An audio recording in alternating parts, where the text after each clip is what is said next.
감사드립니다. 다들 일당백식을 하시는 우리 찬양대원들이라 은혜가 넘칩니다.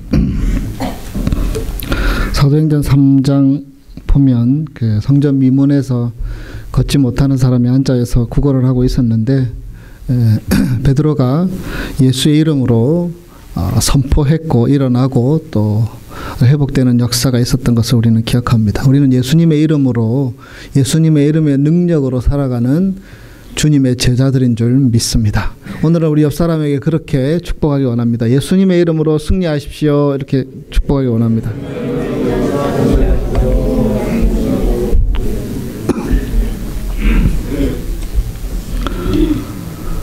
2018년은 우리 크리스탈 한인교회가 예배에 초점을 맞추어서 나아갈 수 있기를 바랍니다. 저희가 신년 첫 예배 때의 말씀도 오늘 본문 로마서 12장 1절 2절의 말씀을 함께 나누었습니다. 예배라는 것이 참 중요합니다. 예배는 신앙의 삶을 살아가는 모든 것의 출발점이라고 할 수 있기 때문입니다.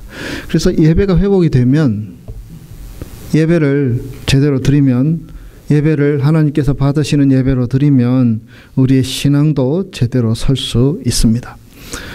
우리가 좀 더 하나님의 뜻에 따라서 거룩하고 성결한 삶, 믿는 사람다운 삶을 살아가기를 원하는데 그 출발은 예배의 회복에서 시작되는 것입니다. 그래서 그 예배를 통해서 우리의 삶으로 이 거룩한 삶의 전염이 이루어지는 것이지요. 여러분, 오늘도 예배의 자리에 서서 여러분 예배를 드리고 있습니다. 예배를 드리는 여러분들의 마음은 어떠하십니까? 오늘 로마서 12장 1절 2절 우리가 말씀드린 것처럼 새해 첫 예배도 드렸던 말씀이죠. 우리 주님은 우리가 우리의 몸을, 우리의 삶을 하나님이 기뻐하시는 거룩한 산 제물, 산 제사, 또 예배로 하나님 앞에 드리라고 우리에게 도전하십니다.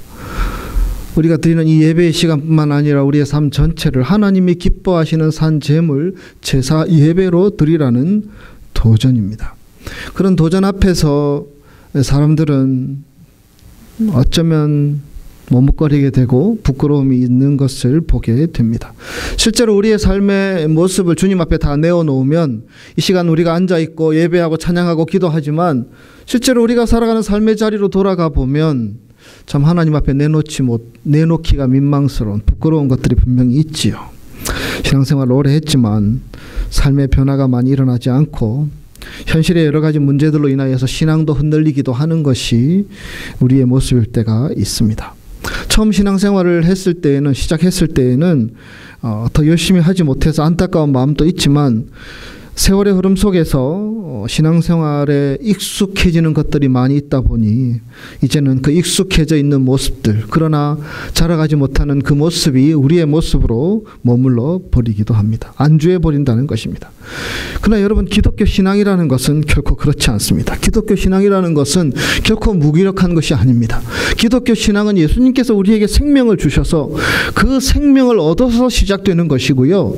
기독교 신앙이라는 것은 예수님께서 주신 생명의 터전 위에 성령께서 함께 하셔서, 성령께서 오늘도 우리를 붙들어 주시고 우리에게 도전 주시고 우리에게 힘 주셔서 이루어져 나가는 것입니다.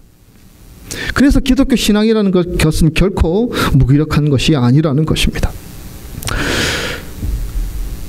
예배를 예배되게 하고 또 우리가 예배의 삶을 살아가기 위해서 가져야 될 어떤 신앙의 덕목들을 몇 주에 걸쳐서 몇 가지로 살펴보기를 원합니다. 이런 덕목들을 우리가 가짐으로, 우리의 것이 됨으로 우리가 예배가 예배되게 하고 또 삶이 예배되게 하는 은혜가 그 자리에 나타나게 되어질 줄 믿습니다.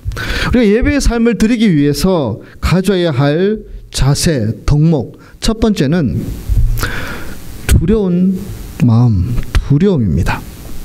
하나님에 대한 두려움. 하나님은 무서운 분은 아니십니다. 여러분, 하나님을 무서워한 적이 있으십니까? 어릴 때 저는 하나님을 무서워하는 마음이 생겨서 혹시 저 구약에 나타난 것처럼 벌을 내리지 않을까 벌벌 떨면서 있었던 시기도 있었습니다. 이제 조금 신앙을 알고 뭐 초등학교 5학년, 6학년 이럴 때였죠.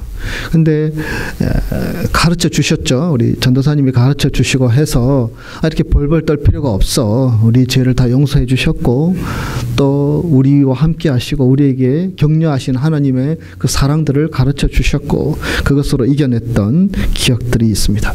이 두려움이라는 것은요, 공포랑은 다른 것입니다. 무서움이랑은 좀 다른 것입니다. 이것은 하나님의 주권, 하나님이 우리의 삶의 주인 되심, 하나님이 하나님 되심을 인정하는 자가 자연스럽게 갖게 되는 하나님에 대한 거룩한 마음, 하나님에 대한 공경심을 일컫는 말입니다. 그래서 성경에는 자주 두려움에 대해서 경외하다, 경외한다 이런 표현들의 말씀이 많이 있지요. 사전적인 의미로 경외라는 말은 존경하는 마음으로 삼가 조심함의 의미가 담겨져 있습니다. 존경하는 마음으로 삼가 조심한다. 이 마음은 우리가 하나님을 제대로 만나게 될 때에 경험하게 되는 귀한 마음입니다. 이사야 6장을 보면 이사야가 성전에서 기도하는 중에 환상 가운데 하나님을 만나게 됩니다. 이사야가 이사야 6장에 나오는 하나님과의 만남의 사건 이전에 하나님을 모르지는 않았습니다마는 그런데 이제 그런 환상 가운데 제대로 하나님을 만나는, 면전에서 하나님을 만나는 사건은 아마 그때가 처음으로 보여집니다. 그리고 이사야는 그 사건으로 인하여서 놀라고 두려워하였다고 성경은 기록하고 있습니다. 이사야 7장 5절 말씀, 화로다 나여 망하게 되었도다. 나는 입술이 부정한 자요 나의 입술이 부정한 백성 중에 거주하면서 만군의 여호와이신 왕을 배웠음이로다 라고 절규합니다. 그러나 여러분, 이 고백은요, 하나님이 무서워서 벌벌 떨고 있는 그 모습이 아닙니다. 거룩하신 하나님, 영광의 하나님, 내가 뵙지 못했던 하나님, 나는 입술이 부정한 자인데 거룩하시고 전능하신 하나님이 내 앞에 나타나심으로 인하여 갖게 되는 경외감, 떨리는 마음, 그러한 것을 표현한 것입니다. 공포의 감정이 아니라 하나님을 제대로 경험하고 만나게 되었을 때 갖게 되는 경외심을 오늘 이사야 7장 5절에는 이렇게 고백합니다. 화로다 나는 망하게 되었도다. 시몬 베드로는 누가복음 5장에서 예수님께서 고기를 잡고 있는 베드로에게 깊은 곳에 가서 그물을 던지라고 말씀하셨습니다. 베드로가 순종했습니까? 순종하지 않았습니까? 순종하여 나아갔지요. 그러나 이 베드로의 마음은 여러 가지 혼란스러움이 있었을 것입니다. 내가 업으로 잔뼈가 굵은 사람인데, 내가 이 분야에 대해서는 알 만큼 아는 사람인데 낯선 사람이 와서 깊은 데로 가서 그물을 던지라라는 말이 불편하고 이 마음에 부딪히는 것이 될 수 있었을 것입니다. 그러나 중요한 것은 이 베드로가 그 말을 따랐다는 것입니다. 내가 어떤 분야의 전문가인데, 내가 무엇을 가장 잘하는 사람인데 누가 나한테 와서 그 일에 대해서 이래라 저래라 얘기를 하면 여러분 어떻게 하겠습니까? 따르겠습니까? 따르지 않겠습니까? 내가 이 일을 30년 했는데, 내가 이 일을 40년 했는데 누가 그것에 대해서 알지도 못하는 사람이 그것에 대해서 참견하면 누가 따라가겠습니까? 따라가지 않겠죠. 근데 베드로는 일단 따랐습니다. 깊은 곳에 가서 그물을 던졌습니다. 그가 예수를 제대로 알았는지 몰랐는지, 그러나 정황상 예수를 제대로 알지는 못했던 것 같습니다. 그러나 그 마음속에 뭔가 그 마음을 움직이는 마음들, 경외심이라고 표현할 수 있겠죠. 그 마음이 있었고 그대로 따랐습니다. 어떻게 되었습니까? 그물이 찢어질 정도로 고기가 잡혔습니다. 베드로는 예수의 무릎 앞에 무릎을 꿇고 이렇게 고백합니다. 주여 나를 떠나소서, 나는 죄인이로소이다. 이분이 누구인지 알게 되었을 때에, 이분의 말씀이 어떤 능력이 있는지 알게 되었을 때에, 이분이 자신의 삶을 어떻게 알고 다가오신 것을 알게 되었을 때에 베드로는 경외심, 두려운 마음을 갖게 된 것입니다. 주여 나를 떠나소서, 정말 멀리 떠나버리라는 요구가 아니지 않습니까? 내가 죄인이고 내가 부끄러운 존재인데 내가 나 같은 존재 앞에 다가온 예수 그리스도 그분을 만나게 되었을 때 가지는 경외의 심, 두려워하는 마음. 베드로는 이분은 정말 다르구나. 이분이 정말 주님이시구나라는 것을 깨달아서 그렇게 고백했던 것이지요. 미국의 유명한 부흥사 조나단 에드워드는 그의 유명한 설교인 진노하시는 하나님의 손에 잡힌 죄인들이라는 설교에서 사람들에게 그렇게 선포했습니다. 인간의 죄가 얼마나 심각하고 그 죄에 대한 하나님의 진노가 얼마나 무섭고 두려운 것인지를 선포했습니다.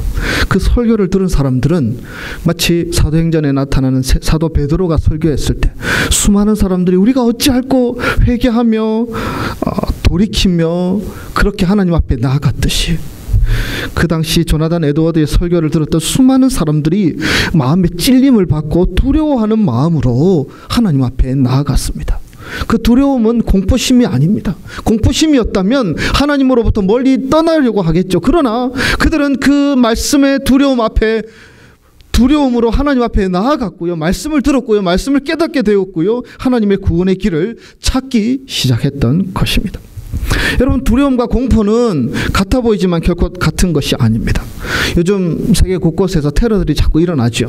요즘은 조금 덜한 것 같은데 IS의 테러 같은 경우들, 사람들로 하여금 공포감에 사로잡히게 만들 의도로 계획적으로 진행하는 그런 테러들이 있죠. 그것은 정말 공포스러운 것입니다. 그래서 그런 사건, 예전에 어떤 기사를 봤는데요. 자기 앞에서 자기 위로 총알이 날아가고 있는 그 테러의 현장들을 목격한 사람들은요, 이 트라우마가 생겨서 공포심이 생겨서 이제는 밖으로 또 잘 나가기가 힘들다고 합니다. 시간이 필요하고 치유가 필요하고 그래서 정신과 치료를 받는다는 이야기를 또 듣게 됩니다. 공포심이라는 것이 그런 것이 아닙니까? 공황장애를 앓는 분들이 참 많습니다. 요즘은 이 공황장애라는 것은요, 갑자기 근거 없는 공포감이 그 사람의 마음을 사로잡아 무력화시키는 것입니다. 그래서 공황장애 증상이 딱 나타나면 언제 내가 죽을지 모르는 그런 극도의 불안감과 초조감에 쌓이는 것을 보게 되고 그런 이야기를 듣게 됩니다. 가끔 뉴스에 나오는 성추행 사건, 특별히 삼촌이나 또 양아버지가 어린 딸 7살, 8살 된 아이들을 건드리고 성추행하는 경우들, 이 어른들이 아이들을 극도의 공포심에 사로잡히게 해서 성추행하고 그리고 나서는 그것을 말하지 못하도록 위협하고 협박하고 그 공포 속에서 7살, 8살 때 경험했던 그 공포가 평생 가는 그런 경우들도 보게 됩니다. 그만큼 이 공포라는 것은 아주 무서운 것이지요. 일부 목회자들은 또 특별히 지옥에 대해서 많이 강조하게 되고, 또 중세 같은 경우에는 천국에 가야 되는데 그러기 위해서는 면죄부를 사야 된다. 이것도 역시 사람들의 공포심과 어떤 무서운 마음들을 자극하여서 그릇된 길로 이끄는 그런 잘못된 설교, 잘못된 전염시키는 의도들을 가지고 행하는 종교 행위들이 수없이 많이 있었습니다. 그러나 이 두려움의 감정은 그것과 다른 것입니다. 이 두려움의 감정은 꼭 필요한 것입니다. 이렇게 예를 들 수 있을까요? 처음 자동차 운전을 하는 사람에게 가장 필요한 것이 이 사고에 대한 두려움들을 가지고 있어야 합니다. 그런데 그래서 한 번의 사고로 인해 목숨을 잃을 수도 있고 삶의 질서가 완전히 뒤죽박죽 될 수도 있다는 것을 알아야 하죠. 근데 그 두려워할 줄 아는 마음이 결여된 채 10대들, 20대 초반의 아이들이 운전을 시작하게 되면 두려움 없이 그의 차의 속도나 기분을 즐기다가 사고로 10대 때 20대 초반에 그냥 생명을 잃어버리는 경우들을 보게 됩니다. 권력을 가진 사람은 권력을 준 사람, 권력을 준 분이 하나님이시면 하나님의 권위들, 권력을 준 사람이 사람들이라면 오늘의 시대와 같이 민주주의 사회에서는 권력을 준 사람들을 두려워할 수 있어야 합니다. 여러분, 정치인들이 왜 부패하고 썩고 그렇게 여러 가지 잘못된 행동들을 하게 됩니까? 백성들을 두려워하지 않고 자신에게 그 표를 준 권위들을 준 사람들을 인정하지 않는 그 마음에서 출발하기 때문에 결국에는 권력을 자기 마음대로 사용하다가 망하게 되는 경우들이 얼마나 많습니까? 여러분, 건강에 대해서도 두려운 마음이 필요합니다. 골골 80세, 요즘은 80세가 그렇게 이렇게 장수하는 것은 아니지만 그 말 속에 담겨 있는 것은요, 골골 아프면서도 건강 조심하고 자꾸 체크업하고 그렇게 지내다 보니 이렇게 장수하게 되었다라는 이야기가 아니겠습니까? 저는 그런 경우들 참 많이 보았습니다. 50이 될 때까지, 60이 될 때까지 병원 한 번 안 가봤어요. 근데 한 번 병원 갔는데 말기암, 극단적인 질병에 걸려서 돌아가시는 경우들을 참 많이 보았습니다. 우리가 자신할 수 있는 게 아니고 조심해야 될 부분들이죠. 그래서 질병에 대한 두려움, 건강에 대한 조심하는 마음들, 그런 마음들이 필요하다라는 것입니다. 근데 여러분, 믿음 생활도 그러한 것입니다. 믿음 생활도 하나님을 두려워하는 마음은 우리 신앙을 건강하게 만들 수 있습니다. 하나님을 두려워하는 마음으로 드려지는 예배는 하나님을 기쁘시게 하는 참된 예배가 될 수 있다는 것입니다.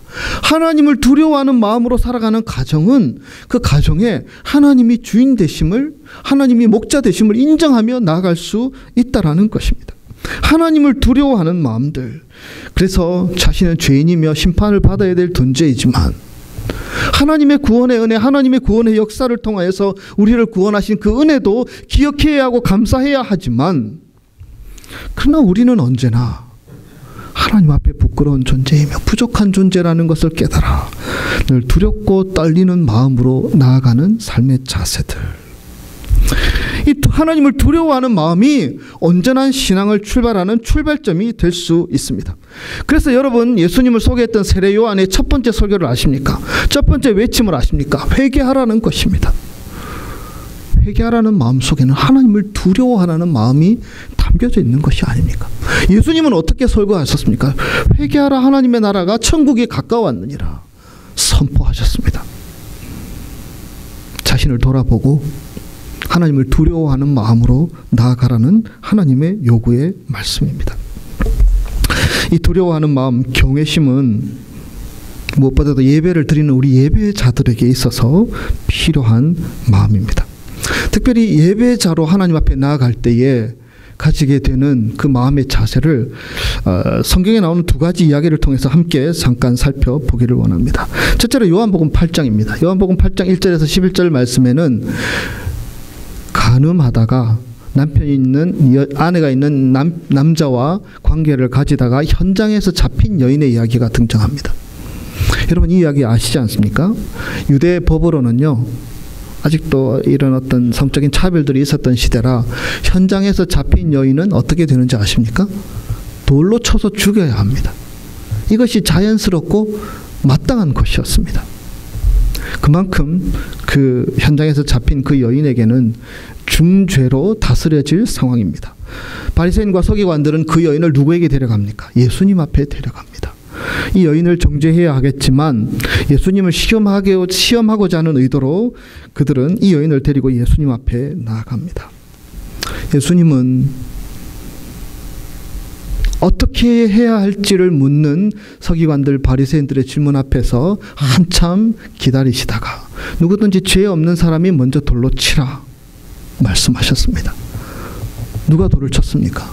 죄 없는 사람이 누가 있습니까? 아무도 돌로 치지 못했습니다. 한 사람, 두 사람 다 떠나가 버립니다. 사람들이 어디 있느냐? 다 떠나버렸습니다. 예수님께서 그 여인에게 이렇게 말씀하십니다. 나도 너를 정죄하지 아니하노니 가서 다시는 죄를 범하지 말라. 여러분, 이 말씀을 듣는 이 여인의 마음은 하나님을 두려워하고 하나님을 경외하는 마음으로 가득했을 것입니다. 자신을 용서해 주시고 자신을 정죄하지 않으시고 또 다른 삶의 기회를 주신 그 예수 그리스도, 그분께 감사할 뿐만 아니라 그분에 대한 경외심, 존경심, 두려워하는 마음으로 가득 차 있었지 않았겠습니까? 여러분, 예배자의 자세는 바로 이런 자세가 되어야 합니다. 가늠하다 현장에서 잡힌 여인만 주님 앞에서 죄인입니까? 죄인이 아닌 사람이 누가 있습니까? 하나님 앞에서 하나님이 보실 때에 우리 모두는 불순종하기를 즐거워하고 하나님의 뜻을 따라 순종하며 나아가기보다는 내 욕망대로 살고자 하는 마음이 더 앞서서 살아가고 있고요. 속에는 온갖 미움과 시기와 분쟁을 하는 마음으로 가득 차 있고 그러나 우리 나름대로 하나님 의지하고 믿음으로 살고자 몸부림치지만 넘어지고 실패할 때도 많은 것이 바로 우리들의 모습이 아닙니까? 그런 가운데서도 우리는 예배자의 자리에 섰습니다. 그리고 이 예배의 시간은 우리의 허물과 죄를 용서하시는, 정죄하지 않으시는 그 하나님을 만나는 시간이 아닙니까?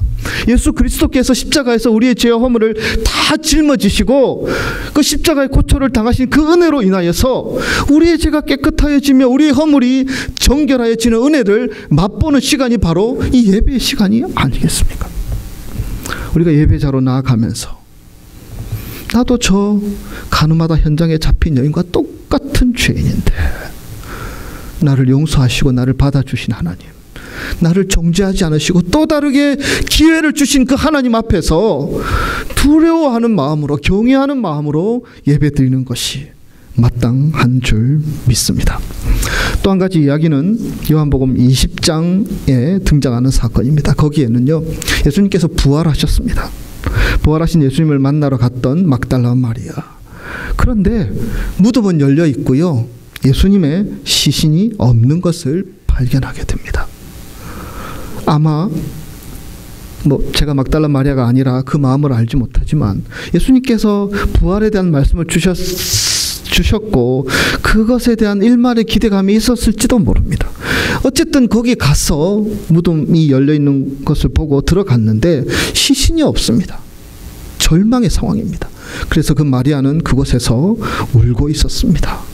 그 울음의 의미는 이제 모든 것이 다 끝났구나, 희망이 사라졌구나, 없어졌구나, 이런 감정 속에 나타나는 눈물이 아니었겠습니까? 근데 그때 바로 부활하신 예수님께서 그 여인의 곁에 계셨고요. 이 예수님은 여인의 이름을 부르고 그 음성을 들은 마리아는 그가 주님이신 것을 깨닫게 됩니다. 놀라서 주님을 향하여 라보니여, 선생님이여 라는 아람어지요, 그렇게 부릅니다. 놀라서 부르는 것이죠. 여러분, 예배를 드리는 예배자의 마음은 바로 이 마음입니다. 막달라 마리아는 희망이 없었고요. 그리고 희망을 내려놓게 만드는 사건이 시신도 없는 무덤을 통해서 그는 경험하게 됩니다. 절망의 상황이죠. 그런데 죽은 줄 알았던, 끝장난 줄 알았던, 다시 배울 수 없을 줄 알았던 예수 그리스도를 그곳에서 만나게 되고 그분이 자기의 이름을 불러주게 됩니다. 그는 두려운 마음으로, 경외하는 마음으로 라보니여, 선생님이여 라고 외쳐 부르게 되는 것입니다. 예배의 자리는, 하나님 앞에 예배드리는 이 시간은 하나님께서 우리에게 보여주시는 그 희망의 끈을 부여잡고 예수를 고백하고 하나님을 만나는 우리에게 주신 귀한 시간인 줄 믿습니다. 제가 여러분의 삶들을 어떻게 다 알고 있겠습니까? 다 알지 못합니다. 그러나 우리 주님은 알고 계십니다. 여러분이 일어나고 잠자는 것, 여러분의 삶의 고민과 아픔들을 다 알고 계시고 여러분의 형편과 저지들을 다 알고 계신 분이 우리 주님, 우리 하나님이 아니십니까? 그 주님은 우리로 예배자로 서기를 원하십니다. 그리고 이 자리에서 절망의 마음으로 나아왔지만 우리를 찾아오셔서 부활의 주님으로 우리 가운데 함께 하셔서 내가 부활한 것처럼, 내가 죽었다가 다시 살아난 것처럼, 내가 그 절망에서 새로운 희망의 빛을 보여주은 것처럼 막달라 마리아가 라보니여, 예수를 고백하고 선생님이라고 외쳤던 그러한 고백들처럼 이 예배를 통하여서 그 부활의 주님, 살아계신 주님, 살아계셔서 우리와 함께 하시는 주님, 그래서 우리를 어떤 기가 막힐 웅덩이에서도 건져주시는 그 주님을 고백하고 만나는 시간으로 우리에게 주신 줄 믿습니다. 예배의 시간은 바로 그런 시간입니다. 라보니여, 선생님이여, 예수 그리스도여, 살아계신 하나님이여, 희망을 말하고 희망을 고백하고 희망을 찬송하고 희망의 말씀을 듣고 용기를 얻으며 나아가는 시간이 바로 예배의 시간인 줄 믿습니다. 예수님이 우리의 희망이십니다. 막달라 마리아는 절망했지만 예수님의 음성을 듣는 순간 그 마음이 희망으로, 소망으로 가득 차게 된 것이 아니겠습니까? 죄인인 나를 정죄하지 않으시고 받아주시는 우리 주님, 그리고 이 예배의 시간을 통하여서 나는 부활이요 생명이니 부활의 주님으로 우리에게 다가오셔서 우리가 어떤 상황에 놓여 있을지라도 내가 너를 건지겠다, 내가 너를 일으키겠다, 내가 너를 세우겠다 말씀하시는 그 부활의 주님을 만나는 시간. 그래서 우리는 예배의 자리에 들어설 때에 두려운 마음으로 나아가는 것입니다. 그 하나님 경외심으로 나아가는 것이 아니겠습니까? 오늘날 그리스도인들의 믿음의 문제에 있어서 가장 심각한 것은 하나님에 대한 두려움을 상실해 버렸다는 데 있다 보여집니다. 두려움을 망각하는 것. 물론 우리 하나님을 날마다 두려움으로만 다가설 수 있는 분이 아님을 우리는 알고 있습니다. 하나님 참 사랑 많으신 분이십니다. 제 짧은 평생 살아오면서도 하나님의 사랑, 하나님의 위로, 하나님의 도움이 없었던들 제가 이 자리까지 설 수 있었을까? 하나님의 사랑과 위로들을 많이 경험하며 이 자리까지 달려왔습니다. 그러나 우리의 신앙, 우리의 삶에 있어서 우리가 그 자리에 머무르지 않고 제대로 된 하나님 앞에 예배를 드리며 제대로 된 예배의 삶을 살아가기를 다짐하는 우리이다면 우리는 하나님을 경외하는 마음, 하나님을 두려워하는 마음이 우리에게 필요하지 않겠습니까? 세상에서는 심지어는 교회에서조차도 인본주의적인 생각들이 판을 치고 있습니다. 긍정 심리학. 그래서 대중에게 점점 긍정적인 마인드, 긍정적인 생각들, 적극적인 사고방식 이런 이야기들이 세상에 많이 있고 그런 책들을 사람들이 많이 읽고 있습니다. 긍정적으로 생각하고 긍정적으로 보고 긍정적으로 판단하는 것 참 귀하고 좋은 것입니다. 그러나 우리가 그 전에 해야 할 것은요, 우리 자신이 바로 긍정할 수 없는 연약한 죄인이라는 사실을 깨닫는 것에서 하나님의 은혜가, 하나님의 역사가 시작된다라는 것을 우리는 알아야 합니다. 하나님의 은혜를 맛보게 될 때에, 하나님의 능력을 경험하게 될 때에, 하나님의 돌보심, 하나님이 우리를 구원하신 그 구원의 의미를 깨닫게 될 때에 갖게 되는 것이 참된 긍정이지, 예수의 십자가 보혈이 없는 것, 하나님의 은혜가 없는 것, 우리를 용서하셔서 그 가늠하다 현장에 잡힌 여인을 정죄하지 않겠다고 말씀하시는 그 의미들을 깨닫지 못하는 가운데 갖게 되는 긍정들, 부활의 소망을 갖지 않은 채 가지게 되는 긍정들은 아무 소용이 없는 헛된 긍정이 아니겠습니까? 제대로 선포된 복음은 하나님의 자리에 놓아드리고 우리 인간의 죄성들을 가지고 하나님 앞에 회개하는 마음으로 나아가는 데서 시작되는 줄 믿습니다. 제대로 복음이 선포되는 자리는 자신의 운명, 자신의 인생, 자신의 죄악으로 인하여서 다가오게 될 미래들을 생각할 수 있는 사람입니다. 그러나 그 미래를 바꾸어 주신 예수 그리스도를 생각할 수 있는 사람입니다. 통회하고 자복하고 회개하는 일이 그 가운데 일어나야 합니다. 그럴 때에 우리가 제대로 된 그리스도인, 삶으로 드려지는 예배로 하나님 앞에 나아갈 수 있지 않겠습니까? 미국에서나 영국에서나 한국 1907년에 있었던 대부흥운동, 이런 모든 부흥의 역사들은 사람들이 하나님의 거룩하심 앞에서 자신의 죄상을 깨닫고 두렵고 떨림으로 나아가는 자리 가운데 일어났던 역사들임을 우리는 잊지 말아야 합니다. 그 가운데 성령께서 역사하시고 그 가운데 주님께서 우리에게 응답하시고 그 가운데 우리에게 놀라운 일들을 허락하여 주시는 줄 믿습니다. 요한복음 16장 8절 말씀, 그가 와서 죄에 대하여 의에 대하여 심판에 대하여 세상을 책망하리라. 요한복음 16장에 나와 있는 이 말씀은 우리를 책망해서 저주해서 죽여버리겠다는 말씀이 아닙니다. 하나님의 책망, 하나님의 심판이 있다라는 것을 알아 두려운 마음으로 우리 자신의 믿음을, 신앙을 지키라는 것입니다. 죄에 대해서 우리가 하나님 앞에 부끄럽지 않게 나아가라는 것입니다. 하나님의 의를 이루기 위해서 달려가라는 요구이며 외침입니다. 그래서 성령께서 주시는 여러 가지 은사들 중에 가장 우선적인 은사를 영어로는 convicting grace라고 부릅니다. 이 convict라는 단어는 재판장에서 피고를 고발하는 검사의 행동을 가리키는 것인데요.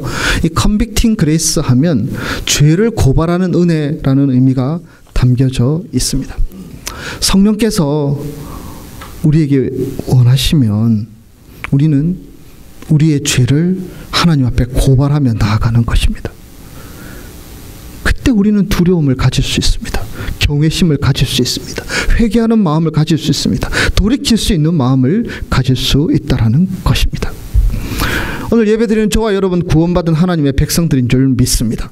예수를 입술로 고백하며 나의 주님으로 인정하는 자들은 하나님께서 하나님의 자녀가 되는 권세를 주셨고 영원한 하나님의 나라를 소망으로 주신 줄 믿습니다. 그러나 구원받는 우리들에게 있어서 그 기쁨에 안주하여서 멈추어 서서는 안 됩니다. 우리가 알듯이 빌립보서 2장 12절에서 성경은 우리에게 이렇게 말씀하십니다. 빌립보서 2장 12절 우리 함께 읽겠습니다. 그러므로 너희가 나 있을 때뿐만 아니라 더욱 지금 나 없을 때에도 항상 복종하여 두렵고 떨림으로 너희 구원을 이루라.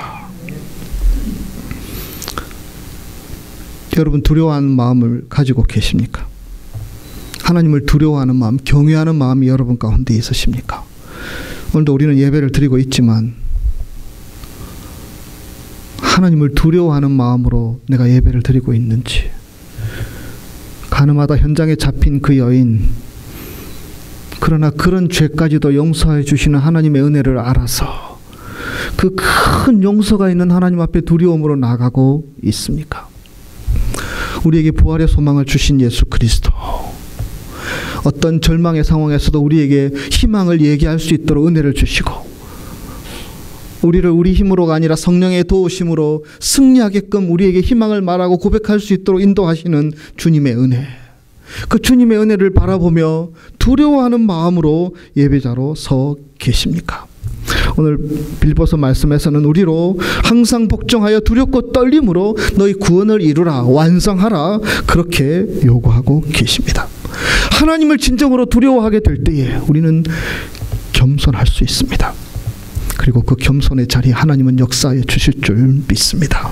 하나님을 진정으로 두려워하는 자리에 하나님은 은혜를 베풀어 주실 줄 믿습니다.